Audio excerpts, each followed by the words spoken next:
Hi, this is Sandra Cho with Pointwealth Capital Management, and today we're going to be going over special financial planning considerations for LGBTQIA.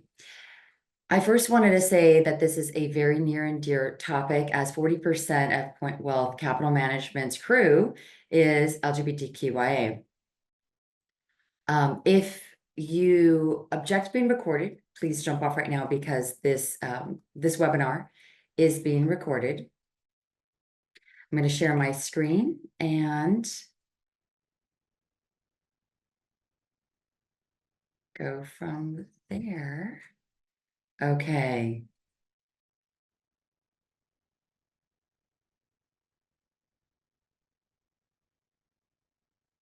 With me. Okay. All right. So first of all, welcome. And we're going to be going over financial planning considerations for the LGBTQIA community. Today's agenda includes some of the difficulties that older LGBTQIA generations have faced and some solutions. Family planning considerations, the LGBTQIA tax, estate planning considerations, and then other things that you really should be thinking about. Now, first of all, just to give you an overview, some of the questions that I sometimes get from this community is that regulations and laws are always changing, and they're concerned about making a financial plan because they just don't know what administration is going to be in office, how the laws and regulations are going to change, if the Supreme Court is going to be overturning anything.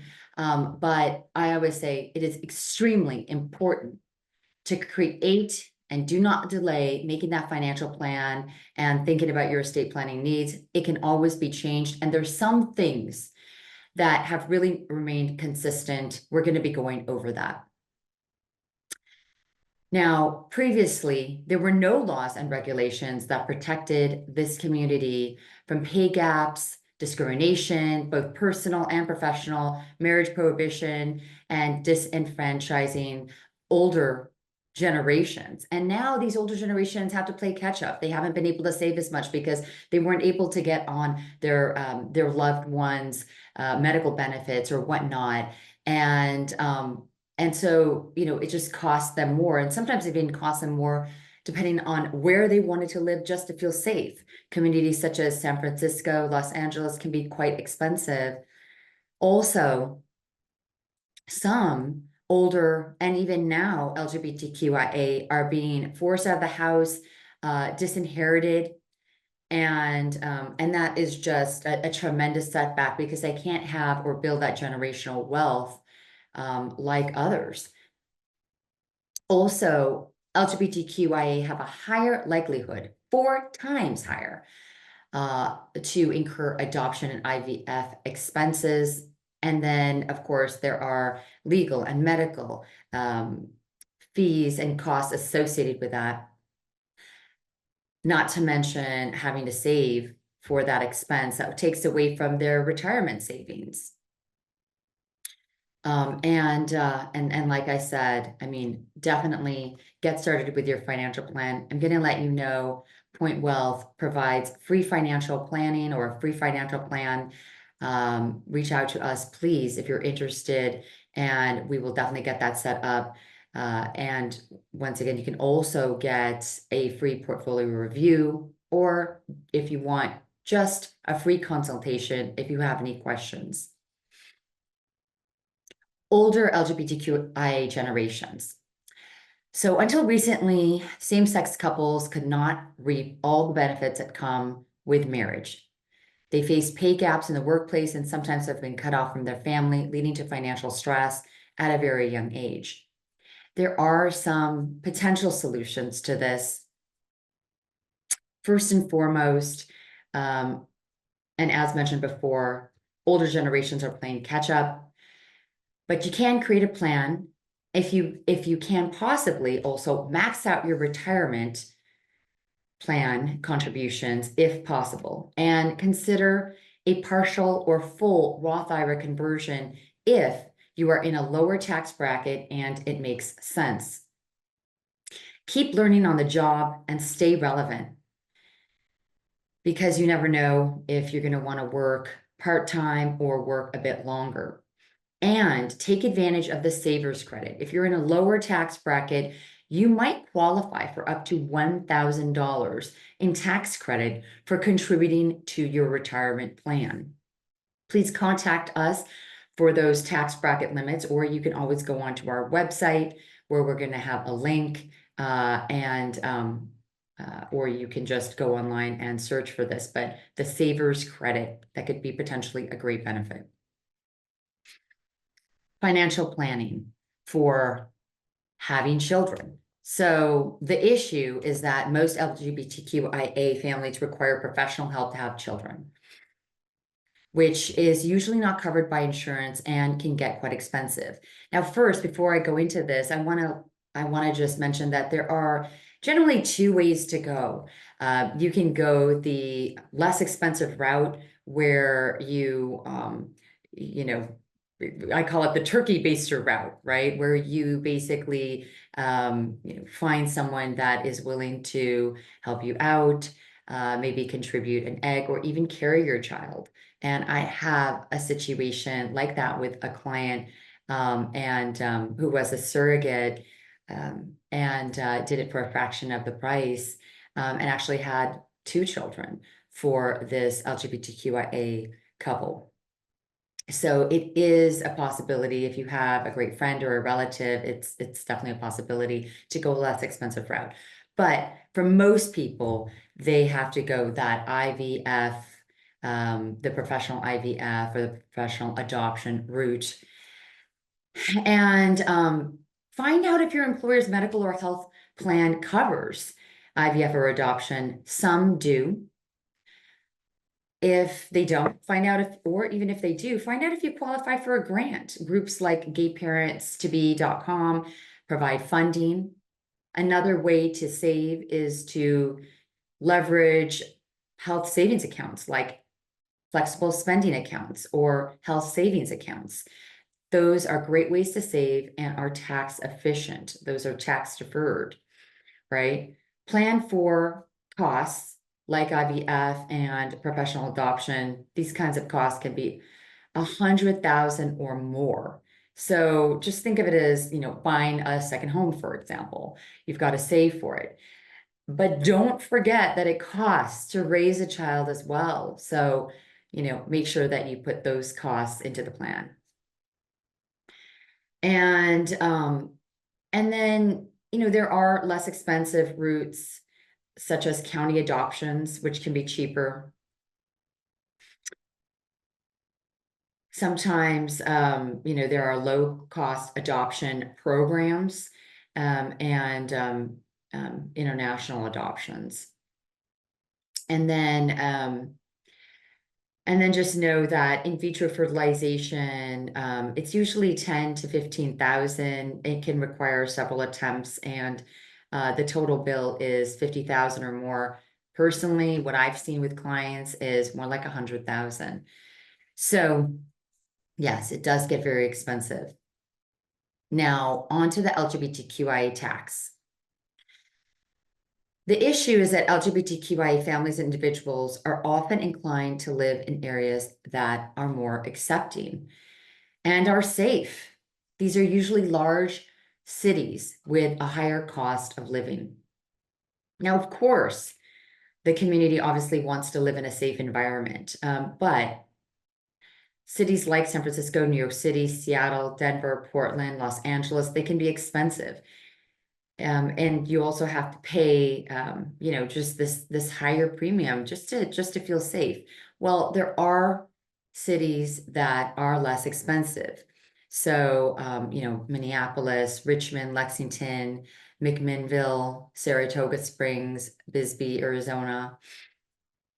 So, these are smaller communities that are less expensive, but LGBTQIA welcoming. And, if you do really want to live in one of these large, expensive cities for whatever reason, your job, family, whatnot, then just make sure that you create a budget. There are workarounds using public transport, meal prepping, even having a roommate or a housemate, building, in Southern California and in California in general, there's now a big push and movement to build ADUs, which are additional dwelling units. And that's really great because you can rent those out or even live in them and rent out the larger house. There are many, free activities that you can do. And then, you might even want to consider a smaller place if you're renting. Another thing is, if you retire, quite a few people, quite a few LGBTQIA individuals and couples are moving to less expensive cities. Or, for example, if you need long-term care, maybe consider getting a facility and make sure it's an LGBTQIA welcoming facility in a smaller community because it is less expensive. Okay, estate planning considerations. Members of the LGBTQI community have unique estate planning considerations. So one of the things I just tell everyone is definitely get an estate plan. An estate plan generally consists of a trust, a medical directive, a will, and a power of attorney. And if you're a couple, it's generally one trust, two wills, two medical directives, two power of attorneys. If you have children, whether biological or adopted, make sure you have noted the guardian that you want to take care of your child in case something happens to you. And make sure that you've designated the person that you want to handle the finances for that child or for your estate if anything happens. Be aware that just because you have a will does not mean that your estate will not go into probate, meaning you need a trust, not just a will, if you don't want your estate to go into probate. And probate is very expensive, so please make sure you have a trust. Also, it's incredibly important to have a medical directive, because whether you are married or not, if you have your loved one, your LGBTQIA partner on your medical directive, they will be able to go in and see you no matter what the laws and regulations are, because they are on your medical directive. And then also, make sure you name your beneficiaries by legal name instead of notating my children. Make sure you notate their full names. And if there have been changes, gender changes, transgender clients and beneficiaries, make sure to update your estate plan with any name changes or marker changes or pronoun changes. And then, make sure you notate, let's say you have a partner, if anything happens, say you were to get a divorce, definitely make sure that you update your estate plan, or you can even notate it in your estate plan that if there was a divorce that, such and such would happen.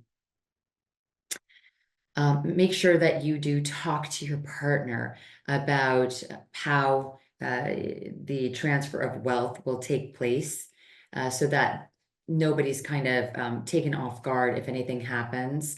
And then really think deeply about whether you're going to be adding your same-sex spouse or your loved one onto the title of your house, because there could be unintended consequences if there were to be a divorce or breakup. And then please speak with a financial professional about the pros and cons of getting married. Don't just get married because you can get married now legally. Definitely make sure that it's going to be the right thing, because it definitely can have financial ramifications, if you were to get a divorce. And then if only one parent is a biological parent, consider, or the adoptive parent of a child, consider whether you want your partner to adopt your child or have them be named as a guardian, co-guardian in case you pass away. And then for adopted children, make sure both parents are legally recognized. And then just a reminder that any estate plan created before the 2015 Same-Sex Marriage Act should be revisited and may need amending. Incredibly important to update your financial and estate plan. Last but not least, other considerations. On top of everything already mentioned, there are so many more considerations that you should be aware of. We obviously not going to be able to go over all of them today, but please reach out to us and we'll be more than happy to go over this just one-on-one with you. LGBTQIA individuals are more likely to live alone without children. And thus, if you're living alone, your cost of living may be higher because you're not being able to share that cost of shelter and food and whatnot. So you really do want to plan if you are an individual that doesn't have children that can help out if you should need it later on. Definitely want to plan for long-term care. And there are two ways to do this. Yes, you can get long-term care insurance, but you can also self-insure. That means saving enough so that it can supplement Social Security or whatever pension you have so that you can cover those long-term care expenses. In order to save for long-term care, you might want to, just consider thinking outside of the box, lower your daily cost of living. And you can even do this if you currently need long-term care, right? You could rent out a room and that could, help pay for someone to come in and help take care of you. You might even be able to, for example, I know someone who made their house into an assisted living facility. And that way they were able to bring someone in to kind of, help take care of several people, including themselves. And then LGBTQIA individuals tend to really have this mindset of, low risk because of all the tumultuous regulations that keep changing and, maybe on a personal basis with their families and maybe discrimination and maybe, being afraid that they're going to be discriminated against, professionally. They don't want to carry as much risk in their investment portfolio, and that can really hurt them. So be aware that that might be a consideration in your mindset, and that might be affecting you. And to kind of get over that, what I walk my clients through is to segment. So segment in your mind one pocket of money that you can be more long-term and more risk optimistic. And then, this other pocket of money that can be that, that handle that you hold on to and feel very secure with, that is less risky. That's the first money you're going to touch if you need it. That isn't going to have as much market fluctuation. So that way you're able to have this other pocket of money kind of do its own thing and you don't really have to look at it and you can really focus on this more conservative pocket of money, and that can make you feel better. Overall, it can mean that your portfolio is more realistic and set for a longer time horizon, and that will set you up better for the future. Definitely, get professional help. We give a free consultation and, we would definitely be more than glad to look at your portfolio and see if you're taking on the appropriate amount of risk. Remember, if you take on less risk, you have, the potential for less return. So you definitely want to make sure that, that your financial plan is set out so that you have enough money that's going to carry you through to the end, to your happy end. And then another consideration is while some states have very kind of, strict rules, they're more conservative, other states are, they fluctuate. And, sometimes, some of the laws, might be very LGBTQIA supportive and other laws are not. So make sure that your estate plan takes that in consideration, where you live, what those laws are, so that you can avoid any potential hiccups if anything should happen, right? Because that is the goal of having an estate and financial plan. And then a really, really big thing, if you live in California, please make sure you register your domestic partnership, whether or not you are married. Register your domestic partnership. So crucial, so important.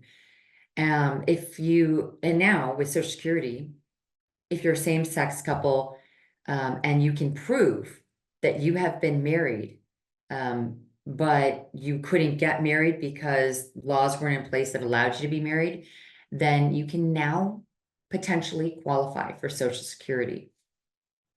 Also, make note that people that previously were in the military and were kicked out because they were LGBTQIA. Now, this year, Biden has basically allowed for them to get benefits as retired military. So please reach out to us. We'd be more than happy to go into the details of that. And yeah, it's just a really great, it's a really great benefit. It could save a ton of money for LGBTQIA. All right. And then finally, once again, please reach out if you have any questions. Don't delay. And if you need, a list of LGBTQIA estate planning attorneys, or if you'd like more details about anything discussed today in this presentation, just email us at info@pointwealthcm.com. Thank you so much for your attention. And if you have any questions, please just raise your hand either in this discussion group, in this webinar, or you can always create a note or email us. Okay, I don't see any questions. And that is it. Thank you so much. And I look forward to seeing you again on the next webinar. Take care.